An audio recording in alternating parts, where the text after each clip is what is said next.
अगर आप किसी चैप्टर को बार बार दोहरा कर पढ़ रहे हैं फिर भी याद नहीं हो रहा है तो इसका मतलब आप उसको रट्टा मार रहे हैं। अगर आपने किसी चैप्टर को 2 बार भी पढ़ लिया उसके बाद भी आपको याद नहीं हो रहा है तो इसका मतलब आपने उसे सिर्फ रट्टा मारा है।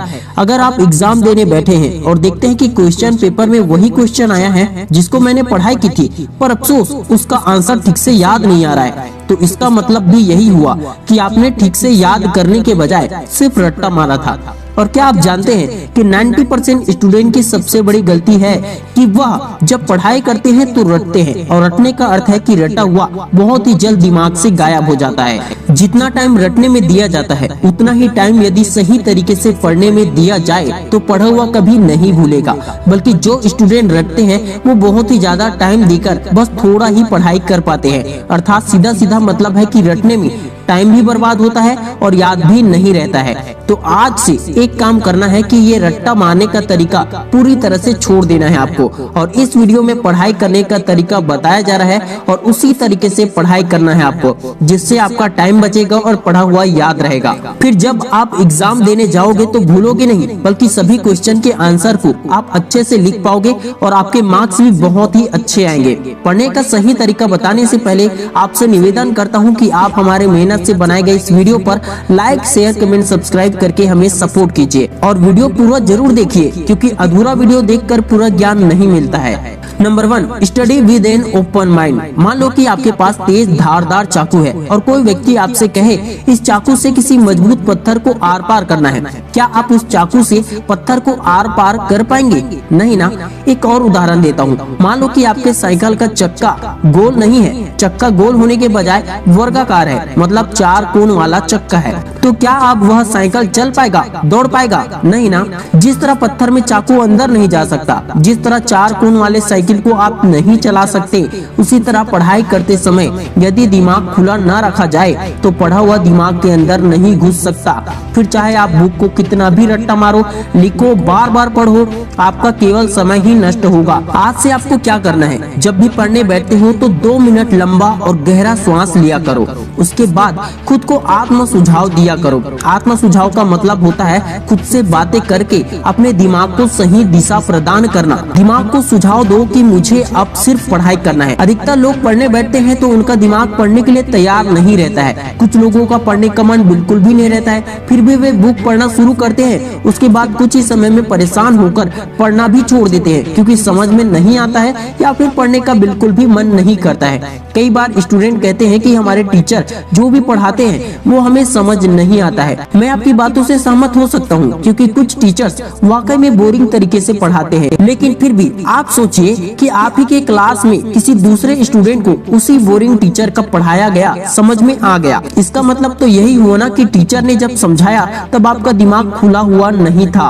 अक्सर लोगों को ये गलतफहमी होती है कि टीचर हमें कुछ समझाते हैं या हम किसी को कुछ समझाते हैं। सच तो ये है कि जब तक सामने वाला व्यक्ति समझने के लिए अपने दिमाग को खोलता नहीं है तब तक उसे कोई भी नहीं समझा सकता। आप यदि बड़े बुजुर्गों को किसी बात को समझाने जाएंगे तो बड़ों का कहना होगा कि आज के बच्चे हमें समझा रहे हैं, पर यदि वाकई में किसी का दिमाग खुला रहेगा जो समझने के लिए तैयार रहेगा तो वह पहले आपकी बातों को ध्यान से सुनेगा और समझेगा, उसके बाद ही वह सोच समझकर बोलेगा।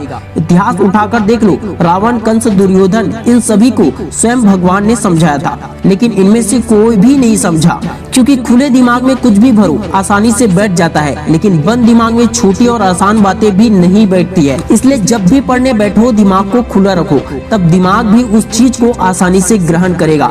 पढ़ने सीखने के समय ये सोच रखो कि मुझे इसके बारे में ज्यादा कुछ मालूम नहीं है, इसलिए मुझे इसे अच्छे से सीखना और जानना है और समझना है, और ज्ञान के लिए सीखने के लिए हमेशा भूखा रहना है। नंबर 2, इंद्रियों को पढ़ाई में लगाओ। हम सभी के पास 5 ज्ञान इंद्रियां हैं, आँख, कान, नाक, जीभ और त्वचा यानी कि स्पर्श, और 4 अंतःकरण हैं, मन, बुद्धि, चित्त और अहंकार। जब तक 5 ज्ञान इंद्रियों की ऊर्जा एक ही काम पर नहीं लगती तब तक काम में मन लगाना बहुत ही मुश्किल काम होता है। जो स्टूडेंट इन 5 ज्ञान इंद्रियों की ऊर्जा को पढ़ाई में लगा देता है उसे कुछ भी रटने की जरूरत नहीं पड़ती है, क्योंकि 5 ज्ञान इंद्रियों की मदद से चीजों को ग्रहण करना, बुद्धि को विकसित करना, याद याददाश्त तेज करना, कुछ भी याद करना और सफलता हासिल करना बहुत ही आसान हो जाता है। आप लोगों का सवाल होगा कि हम अपने पांचों ज्ञानेंद्रियों को पढ़ाई में एक साथ कैसे लगाएं? तो इसके लिए स्वामी विवेकानंद ने बहुत ही अच्छी बात बताई है।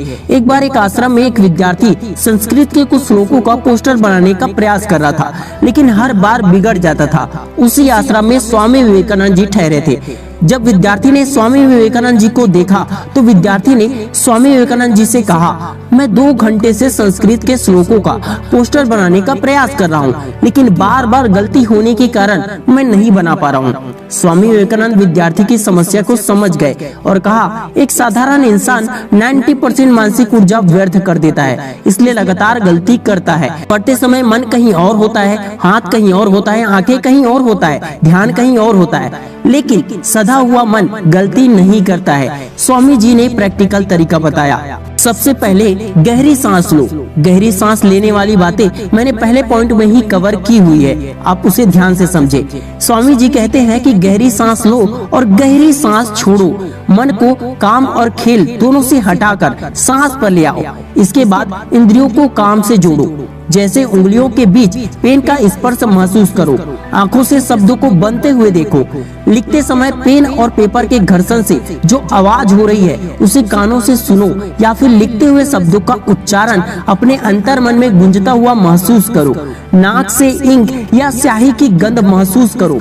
इसके बाद पढ़ाई के साथ एक हो जाओ। इंद्रियों को काम से जोड़ने से तुम्हारा कंसंट्रेशन इतना बढ़ जाएगा कि तुम पढ़ाई के साथ, किताबों के साथ एक हो जाओगे, यानी तुम काम में खो जाओगे।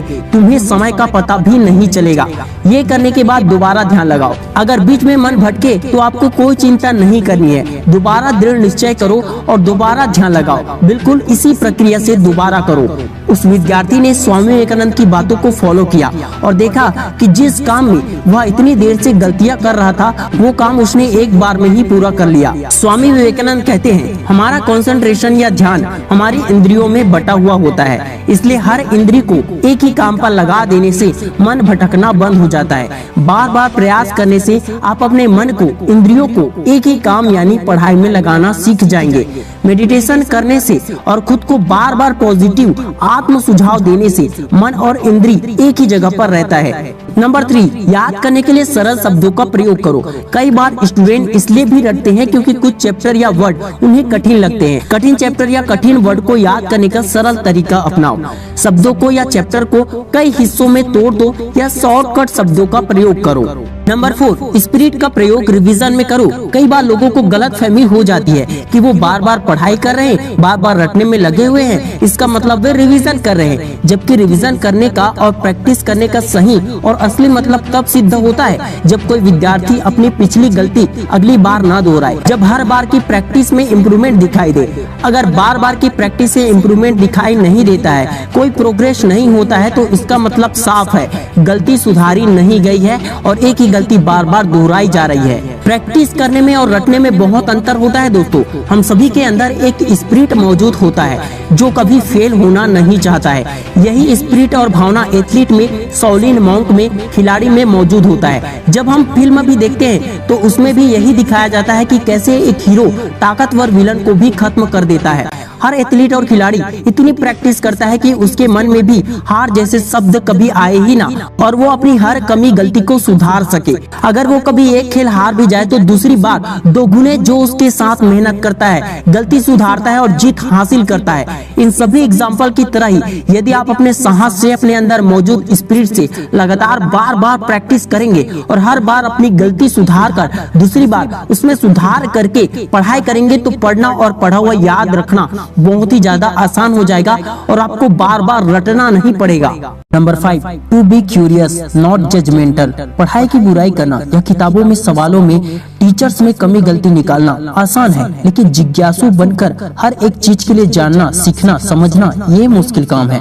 जिसके अंदर जिज्ञासा होती है वो बारीक से बारीक चीजों को जानने की, समझने की कोशिश करता है, जिसके कारण उसका ज्ञान बहुत गहराई तक बढ़ता है। डीप से डीप जाकर बारीक बारीक पॉइंट को समझता है और जिसे बारीक से बारीक पॉइंट समझ में आ गया हो उसे 1% भी रटने की, याद करने की जरूरत नहीं पड़ती है, क्योंकि जिज्ञासु होने का मतलब आप हर चीज को जानने के लिए एक्साइटेड है, पढ़ने सीखने में इंटरेस्टेड है और आप उसे खुशी खुशी कर सकते हैं। दोस्तों जल्दी से एक बार सभी पॉइंट को अच्छे से रिवाइज कर लेते हैं, इस वीडियो की समरी जान लेते हैं। Number 1, study with an open mind. खुले दिमाग में ज्ञान जल्दी याद होता है, रटने की जरूरत नहीं होती।